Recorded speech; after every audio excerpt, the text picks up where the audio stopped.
เรียบร้อยน้ำปลาหวานน่าอร่อยมากอยากกินด้วย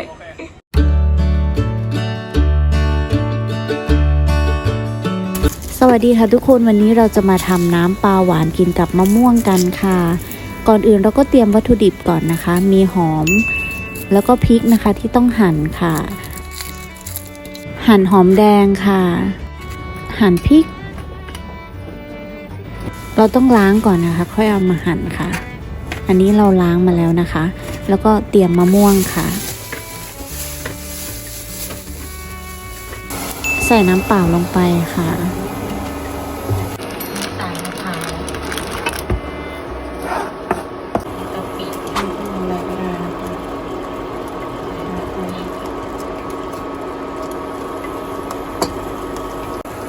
น้ำปลา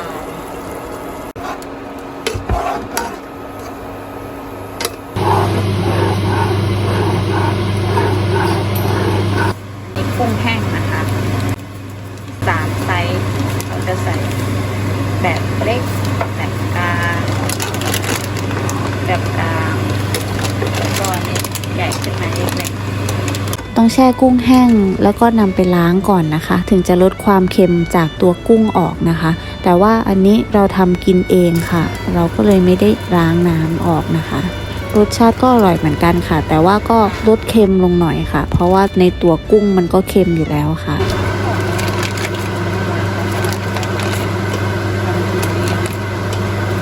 ใส่หอมแดงใส่พริกที่เราหั่นไว้ตอนแรกนะคะ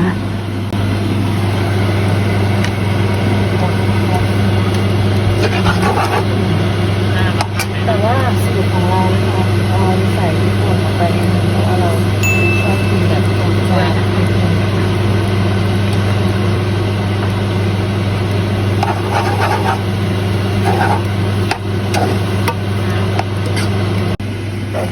เรียบร้อย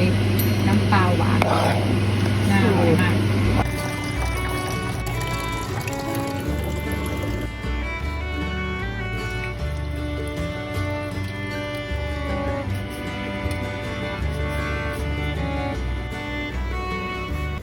อันนี้อะไรอ่ะผงนัว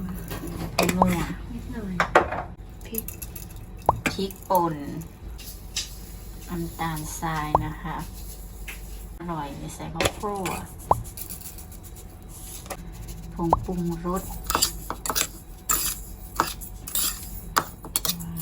เรียบร้อยมะม่วงน้ำปลาหวานค่ะนี่เราทำเองว้าวอร่อยไหมอร่อยนะ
อยากกินด้วย ขอบคุณที่รับชมแล้วเจอกันใหม่คลิปวิดีโอหน้าค่ะ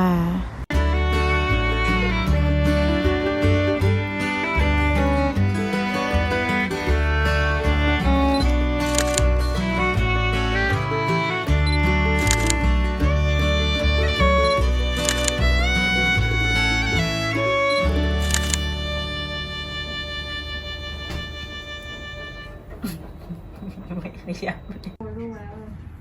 ไม่ขี้เกียจละ